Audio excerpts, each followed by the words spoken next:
katanya beberapa ustadz meyakini dan mengabarkan kepada banyak orang itu haram.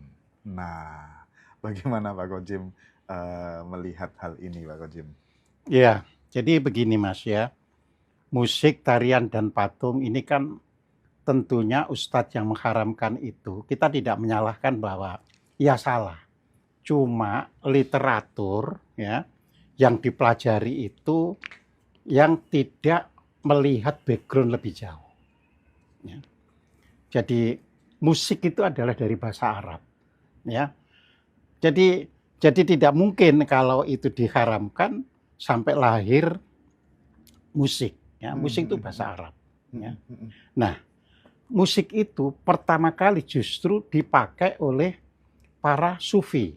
Oke. Ya.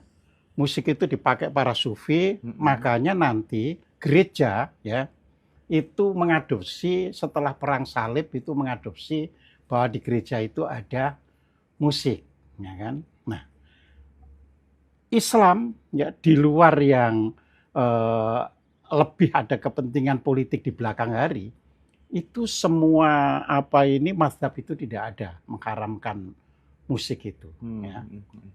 Kecuali yang berpaham seperti Wahabiyah, ya. Jadi seperti itu. Tapi toh kita juga tahu kan di Arab Saudi sendiri juga ada untuk kalangan atasnya itu ya bermusik, ya. Nah, ada memang riwayat-riwayat gitu loh ya. Orang itu melakukan musik-musik kayak orang di jalan gini di hadapan Nabi dan Umar, ya kan? Di hadapan Nabi dan Umar. Nabi membiarkan, ya. Lalu Umar ini orangnya kan keras, ya. Merasa terganggu dengan musik itu, gitu loh. Lalu pergi kamu dari sini. Nah, terus Nabi mengatakan, ternyata setan takut sama Umar. Nah, orang narik kesimpulan dari situ. Ya, itu tadi tidak melihat background secara keseluruhan. Gitu loh. Sebenarnya pertengkaran tuh awalnya karena tafsir aja ya, tafsir saja, ya. Jadi Al-Quran misalkan, ya, justru lebih mengedepankan keindahan, ya kan? Hadis pun sampai mengatakan, ya kan, Tuhan itu indah, ya. Jadi jamil, ya, maka senang dengan keindahan. Nah, itu juga hadis. Musik, patung, tarian selama bukan backgroundnya karena disembah seperti orang musyrik, ya tidak ada masalah. Tidak ada masalah. Ya, yang masalah itu kan terus diperlakukan disembah. Jadi seperti itu. Oke. Jadi sekali lagi teman-teman, kita gampang mengharam-haramkan, mengkafir-kafirkan tuh karena satu soal tafsir aja, soal gitu tafsir. Ya. Termasuk banyak Pak Kojim orang yang tadinya pakai jilbab, terus dia memutuskan kan dengan alasan aku udah awaken gitu. Akhirnya dia memutuskan untuk lepas jilbab gitu. Ya. Dan itu dibully oleh netizen, oleh banyak orang. Gimana Pak Kojim? Ya, seperti yang sudah pernah saya sampaikan kan. Jadi penggunaan jilbab secara absolut itu hanya penafsiran. Kan saya sudah pernah menyampaikan. Jadi menurut surat Al-Ahzab ayat 59, berjilbab itu karena kondisi pada waktu itu orang baik-baik selalu diganggu. Pelacur. Iya. Dianggap pelacur gitu kan. Orang nakal. Orang nakal gitu ya. Ya, jadi diganggu. Makanya di situ dianjurkan memakai jilbab agar dikenali. Nah, kita kan selalu mestinya bertanya, dikenali sebagai siapa, ya, dan tidak diganggu. Itu konkret dalam Al-Quran. Iya. Nah, kalau maka pada waktu itu saya sampaikan, lah di Indonesia orang berjilbab pun masih diperkosa. Padahal itu riwayatnya kalau berjilbab malah aman kan gitu kan. Ya. Karena pada waktu itu kalau berjilbab, oh ini kalangan mukmin. Oh ini yang orang yang dibina Nabi, jadi nggak berani orang itu ganggu. Nah, meskipun beriman, kalau dia budak, ya kan, dia budak perempuan dilarang berjilbab. Nah, kalau jilbab itu sebagai absolut, tidak kenal budak atau orang merdeka, ya. Orang budak itu pernah Umar itu membawa tongkat itu dipukul. Budak harus terbuka karena memang budak diperjualbelikan. Ya. Nah, kalau dibuka itu artinya tahu segala-galanya. Jadi seorang yang mau membeli budak itu membuka semuanya supaya tahu bentuk teteknya gimana, bentuk anunya gimana. Oh, harganya segini. Nah, seperti itu. Ya. Jadi tidak bisa kalau dasarnya itu pokoknya orang mukminat gak harus berjilbab lah, itu berarti tidak paham Al-Quran. Tidak paham Al-Quran. Tidak paham Al-Quran. Nah, jadi begitu sejarah orang pakai jilbab itu ya, supaya dikenali. Orang nggak mau bertanya dikenali sebagai apa gitu kan ya. Dikenali sebagai apa kan gitu. Tapi kita juga tidak berhak ya mengolok-olok, merendahkan orang yang berjilbab. Intinya selama dia memutuskan dirinya seperti itu ya monggo. Intinya itu. Milih berjilbab atau milih tidak berjilbab, semuanya ya fine-fine atau baik-baik saja. Selama bukan untuk, kalau nggak gini misalnya masih belum sempurna imannya misalnya. Selama tidak ada gitu, silahkan saja. Nggak berhak orang lain melarang atau memaksa gitu loh. Ya, tapi pemerintah Arab sekarang udah mulai longgar juga Pak Kojem ya. Karena pemerintah Arab melihat kondisi dunia itu terus mengalami perubahan. Ya, jika suatu pemerintah tidak memahami perubahan yang terjadi di dunia, ya suatu hari digilas. Nah, pertanyaanku selanjutnya gini Pak Kojem. Bisa nggak sebenarnya Al-Quran itu dijadikan sebagai pedoman hidup sepanjang masa menurut Pak Kojem? Sepanjang masa loh. Iya. Jadi gini, ini kembali ke penafsiran, ya kan? Kalau kita berani membuka surat 13 ya, ayat 38 ya, di situ dikatakan kullu ajalin kitab. Jadi setiap masa itu punya kitabnya sendiri. Kullu ajalin kitab. Kullu ajalin kitab. Nah, tentu ini ada yang menerjemahkan lain kan gitu. Karena itu terserah yang mau menerjemahkan, tapi bunyinya itu seperti itu. Ya, jadi setiap masa itu ternyata ada kitabnya. Ya. Nah, jadi di sini artinya kita tidak bisa menganggap ini sampai sana itu, sampai akhir. Ya, dunia tidak ada ya, nggak bisa. Karena itu setiap masa ada kitabnya. Ada kitabnya. Ya. Nah, yang menjadi banyak persoalan itu diantaranya ada yang menulis kitab, kata kitab itu kata kitab loh ya. Diterjemahkan ketentuan. Jadi setiap masa ada ketentuan. Maka kita bisa bertanya, mengapa yang ini dipilih dengan kata ketentuan, tapi amantu billahi wa malaikati wa kutubihi tidak kita terjemahkan saya beriman kepada Allah, saya beriman kepada malaikat, saya beriman pada ketentuannya. Tapi kok beriman pada kitab-kitabnya. Nah, jadi seperti itu. Gitu loh ya. Jadi banyak kita hidup ini terperangkap oleh penafsiran-penafsiran. Ya. Maksudnya gini, penafsiran itu nggak boleh diabsolutkan. Ya. Begitu penafsiran itu diabsolutkan akan menimbulkan gaduh.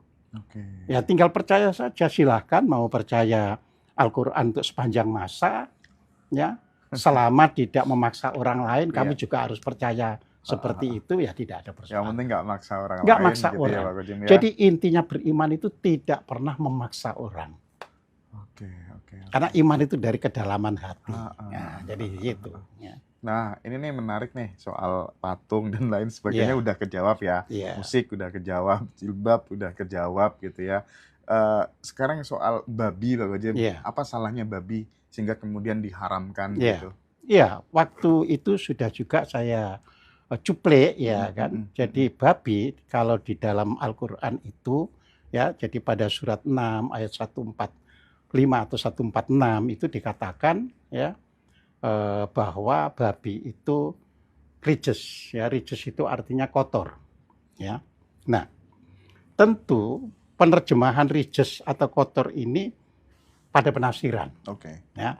Jadi pada penafsiran hanya sebagian besar orang-orang Islam ya menerjemahkan itu sebagai diharamkan karena kotor ya, itu kotorannya meskipun tidak diketahui kotoran apa, lalu dibawa ke kotoran batin. Jadi dianggap itu. Tapi dilihat dari kebolehan makan babi ada. Ya kan pada surat Al-Maidah ya ayat 3 misalnya dikatakan ya boleh makan babi itu jika tidak untuk ya kehidupan sehari-harinya. Jadi karena memang darurat ya. Ketika dalam keadaan darurat boleh. Ya, artinya itu tidak absolut gitu Tidak loh. absolut. Artinya ada makna di balik itu. Gitu loh ya. Ya, maka ketika orang membuka makna di balik itu macam-macam juga nanti terjemahannya. Oh, ternyata Nabi kan ingin memimpin itu sekaligus mensejahterakan umat Islam yang di Jazirah Arab itu. Ya. Kalau babi dibolehkan, bisa jadi, gitu kan? Bisa jadi akan melemahkan ekonomi. Karena Arab nggak bisa sebagai tempat untuk memelihara babi. Ya, jadi itu. Dan ada pula yang membuat kilah, nggak mau makan babi, tapi jualan babi. Ya, itu ada seorang yang sangat paham agama Islam. Yeah. Ya, cuma tidak saya sebut namanya, ya kan. Tapi ini yang cerita kepada saya itu real, bukan karangan, ya kan. Yeah. Jadi yang bercerita kepada saya ini seorang pedagang. Nah, pedagang ini memperoleh barang-barangnya itu dari distributor. Nah, distributor ini memperoleh barang-barangnya dari pedagang besar Cina. Ya kan? Nah, itu si distributor itu ngerti kalau Cina ini senang dengan babi itu. Maka dia peliharaan babi banyak-banyak. Yeah. Lalu si pedagang ini tanya kepada distributor itu, Pak Haji, itu Haji ya Pak Haji, kok pelihara babi? Babi kan tidak boleh dimakan, kalau untuk kepentingan biasa begini kan tidak boleh. Yeah. Berarti Anda itu menjual barang yang haram itu kan haram juga hasilnya. Yeah. Pak Haji menjawabnya itu tidak secara ini saya jual kan bukan saya makan, tidak. Ya. Saya menjual babi hanya saya pelihara. Namanya melihara hewan kan tidak bisa dihukumi, ya kan? Saya pelihara. Tapi pedagang besar Cina itu kalau lagi nagih itu datang ke sini, Pak Haji babinya kok bagus-bagus, bisa ya hutang Pak Haji ke kami ditukar dengan babi saja. Oh monggo. Akhirnya saya kan tidak kata Pak Haji itu. Yeah. Saya tidak perlu ngeluarin duit untuk membayar hutang ke pedagang besar itu. Cuma dikonversi babi berapa ratus untuk diangkut, selesai. Jadi seperti itu. Itu namanya kilah gitu loh. Kilah. Ya, kilah itu artinya bagaimana memutar sesuatu yang haram itu. Jadi tidak terhubungkan dengan yang haram. Jadi seperti saya dulu itu. tuh pernah bertanya-tanya sih Pak Kojim, kenapa sih Nabi dan Rasul itu hanya diutus di daerah Timur Tengah aja gitu? Kenapa kemudian di Nusantara tercinta kita itu nggak diutus seorang Nabi juga gitu? Bagaimana menurut Pak Kojim? Enggak gitu. Al-Quran sendiri mengatakan, baik itu di surat An-Nisa maupun di surat yang lain dikatakan bahwa ya banyak ya rasul-rasul yang tidak kami kabarkan kepadamu. Jadi artinya yang dikabarkan itu ya yang dipahami oleh orang Arab. Oh alah. Nah, jadi di situ. Jadi sebagian rasul itu kami kabarkan kepadamu dan sebagian besarnya lagi tidak dikabarkan. Tidak dikabarkan. Ya. Nah, itu ayat. Jadi sebenarnya rasul itu banyak. Banyak. Lebih dari 25 itu berarti Pak Kojim. Bukan, itu yang dikenal oleh orang Arab. Oh, 25 itu yang dikenal oleh orang Arab. Di luar itu orang Arab nggak kenal gitu ya. Nggak kenal, lah buat apa dikabarkan. Misalnya dikatakan di Jawa ada Rasul ini, dia kan nggak kenal. Oh iya, nggak kenal. Ya, dia kenal Zakaria karena memang ada di situ, dia kenal Yahya ada di situ. Jadi di situ. Sebagian tidak dikabarkan gitu ya. Ya, makanya kan Rasul sendiri ketika ditanya, ya kan ada berapa jumlah Rasul itu? Rasul ada 315 gitu Oke. kan. Sedangkan Nabi ada 100, ya kan 40.000 kan gitu kan. Katanya Kang Abu ya. Iya. Pak Abu Marlo, Pak Kojem yang kedua 6 kayaknya. Jadi Pak Kojem itu yang ditugaskan di Jawa, Kang. Jadi seperti itu. Oke. Ya, dan Nabi itu, baik Nabi maupun Rasul itu sebenarnya ya tidak ada istilahnya ini terakhir. Iya. Terakhir bagi bangsa Arab, iya, bukan untuk di dunia. Terakhir bagi bangsa Arab ya. Iya, bukan untuk di dunia. Oke, menarik. Jadi di situ. Ya. Kita butuh deh pencerahan yang seperti ini ya, teman-teman ya. Aduh, keren banget ini. Nah, jadi Rasul terakhir itu bagi bangsa Arab ya, teman-teman. Mudah-mudahan ini bisa dipahami gitu ya. Terus ini Pak Gojim, kita kan denger ya banyak sekali tentang cerita-cerita Nabi gitu ya Pak Gojim ya, yang dipahami oleh bangsa Arab. Kita disuruh belajar gitu kan. Nah, menurut Pak Gojim itu sebenarnya, mohon maaf sekali lagi saya murni bertanya gitu, itu sejarah atau dongeng Pak Gojim? Ya gini ya, kalau kita belajar tafsir ya kan, tentu itu dikatakan sebagai kisah. Jadi namanya kisah kita tidak bisa tarik dulu itu sejarah atau dongeng, ya kan? Dan kami kisahkan, ya kan, sebagian dari rasul-rasul itu, ya, dan sebagian yang lain tidak kami kisahkan. Kisah ya? Kisah. Ya. Makanya nanti ada surat Al-Qasas, ya itu kan kisah-kisah artinya, ya. Nah, jadi dengan kisah itu orang boleh secara sains ya untuk menyelidiki, ya. Misalnya saya ini di rumah punya buku namanya Bible Study, based on culture. Jadi Bible Study based on culture. Bible itu Alkitab, ya, Perjanjian Lama maupun Perjanjian Baru. Tapi di situ kan berarti Bible Study artinya telaah atau pelajaran yang mempelajari Bible berdasarkan kultur, berdasarkan budaya. Di situ setiap nabi yang disebutkan dalam Alkitab dicek. Apakah ini ada secara sejarah? Dia ambil contoh misalkan. Di Al-Quran itu ada Raja Namrud. Di dalam Alkitab juga itu disebut ada Nimrod. Ya kan? Oleh penulis itu yang tebalnya itu beribu-ribu halaman itu ya, ada hampir 3.000 halaman. Bible Study itu dicek, kok nggak ada ya Nimrod ini hubungannya dengan kerajaan-kerajaan yang anu. Nah, nanti kita boleh menarik di situ itu sejarah atau bukan, atau hanya sekedar kisah. Kalau kisah itu bukan dongeng, bukan sejarah, tapi sesuatu yang untuk diambil hikmahnya. Jadi kisah, misalnya kisah Ibrahim, ya kan? Apa hikmahnya? Ya hikmahnya itu kita tidak hidup untuk memberhalakan, itu satu, ya. Dua, Ibrahim itu tetap bertanya tentang sesuatu secara ilmiah, ya. Jadi ketika Ibrahim bertanya kepada Tuhan, wahai Tuhan, tunjukkan kepadaku bagaimana cara Engkau menghidupkan orang yang telah mati itu, ya kan? Nah, itu kan berarti ditanyakan itu Ibrahim, wahai Ibrahim, apa engkau tidak yakin, ya kan?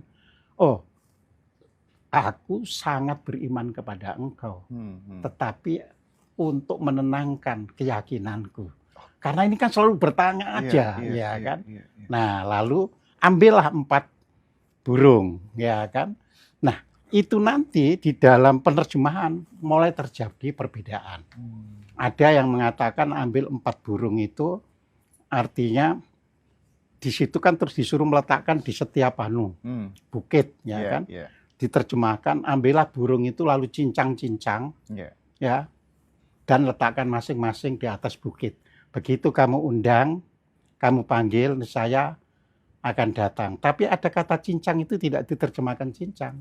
Ambillah 4 burung dan latihlah, sehingga ia mengenalimu sebagai orang yang melihara. Taruhlah di masing-masing bukit, nanti kamu panggil datang semuanya. Nah, ini kalau kita banyak belajar tafsir. Jadi nggak jadi kepo, nggak jadi baper dan sebagainya. Nggak gampang baper. Iya, nggak gitu gampang baper. Pikirannya Jadi luas, nggak sempit. luas, gitu, betul. Ya. Sumbunya panjang, nggak pendek. Oh iya, gitu karena ya. ternyata penafsiran itu luas sekali dan bisa kita lihat dari sudut bahasa, dari sudut filologinya, asal-usulnya dan sebagainya. Tapi kan tidak masalah kan kita mengkritisi, mempertanyakan ajaran-ajaran agama yang kita dapat dari kecil itu nggak masalah. Oh tidak kan, masalah, tidak masalah. Wong apa itu Al-Quran itu sendiri justru memberikan contoh malaikat itu saja bertanya. Ya. Jadi ketika Tuhan mengatakan bahwa qala rabbuka lil malaikati ya inni ja'ilun fil ardi khalifah. Ya. Nah, maka malaikat bertanya, mengapa engkau jadikan manusia itu sebagai khalifah, padahal dia itu saling membunuh, ya kan, menumpahkan darah. Sedangkan kami ini selalu patuh, kok nggak kami yang dijadikan khalifah? Artinya sebagai manusia harus bertanya, karena bagian dari bertanya itu tadi Ibrahim juga bertanya. Ya, masa Nabi Ibrahim bertanya, kita tidak betul. bertanya. Itu sudah kualitas Nabi loh, bertanya loh ya. Nabi Ibrahim itu disebut Rasul Ulul Azmi. Artinya tingkatan Rasul yang hebat. Masih bertanya kepada Allah. Lah, kita melarang. Salah. Jadi sekali lagi bahwa kisah itu beda dengan sejarah ya. Kadang guru-guru kita itu kalau terlalu over cerdasnya Pak Kojim, dia itu nasihatin kita, motivasi kita dengan narasi-narasi yang sebenarnya nggak real, tapi kita dapat moral story-nya gitu ya Pak Kojim. Makanya tadi kisah itu untuk diambil hikmahnya. Jadi jangan dibawa ini sejarah, ini dongeng, jangan. Nanti malah nggak karu-karuan. Gitu. Yang penting moral story-nya apa gitu ya. Apa sih sebenarnya ini kok dikisahkan? Nah, kita ingin tahu moral story-nya itu. Tapi kan ya bebas-bebas aja sih sebenarnya teman-teman bertanya kan, ini kayaknya kalau sejarah kok nggak masuk akal gitu kan. Iyalah. Saya juga belajar juga begitu kan. Cuma kita tidak menghakimi. Tidak menghakimi. Ini sejarah yang benar, kita tidak seperti itu. Ya kisah ya kisah. Dan kisah itu Al-Quran sudah mengatakan ya kan bahwa diberikan metafor, diberikan kisah-kisah itu untuk ulil albab, untuk orang yang mau ya mendalami ya keimanannya itu. Ya.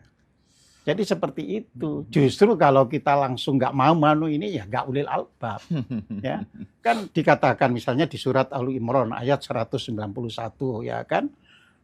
Orang itu kan mengatakan, Tuhan engkau menjadikan ya langit dan bumi ya kan. Tentu tidak sia-sia. Ya. Nah, jadi tidak sia-sia. Ya, tapi kan nanti diterangkan yang bisa memahami itu ulil albab. Ya. Atau misalnya di dalam surat Al-Baqarah ayat 269 ya. Di situ dikatakan barang siapa diberi hikmah oleh Tuhan sebenarnya ia mendapat karunia yang sangat besar. Tetapi hikmah itu hanya bisa dimengerti oleh ulil albab. Ya. Jadi kalau kita tidak ulil albab ya nggak bisa. Nah, apa sebenarnya ulil albab itu? Apa itu, Pak Kojim? Ul itu artinya kalangan. Albab itu ya kan dari kata lub itu artinya akal pikiran. Ya. Jadi artinya akal pikiran yang begitu dalam. Jadi kalau diterjemahkan ulil albab adalah kelompok atau kalangan yang pikirannya itu sangat dalam. Ya. Seperti itu. Dan itu bisa terjadi ke semua orang. Oh, bisa. Kan dikatakan barang siapa menerima. Iya. Ya. Tidak hanya ke minim itu tadi ya. Enggak. Oke.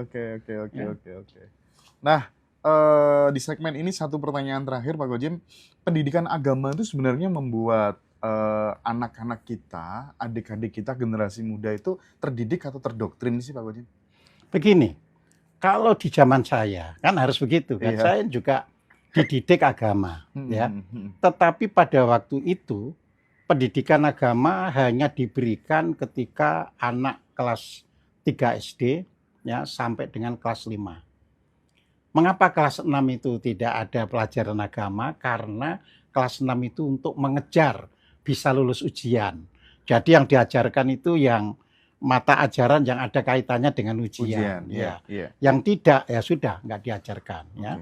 Nah itu agama hanya diajarkan karena kita agama Islam ya hanya diajarkan bagaimana wudhu, bagaimana sembahyang.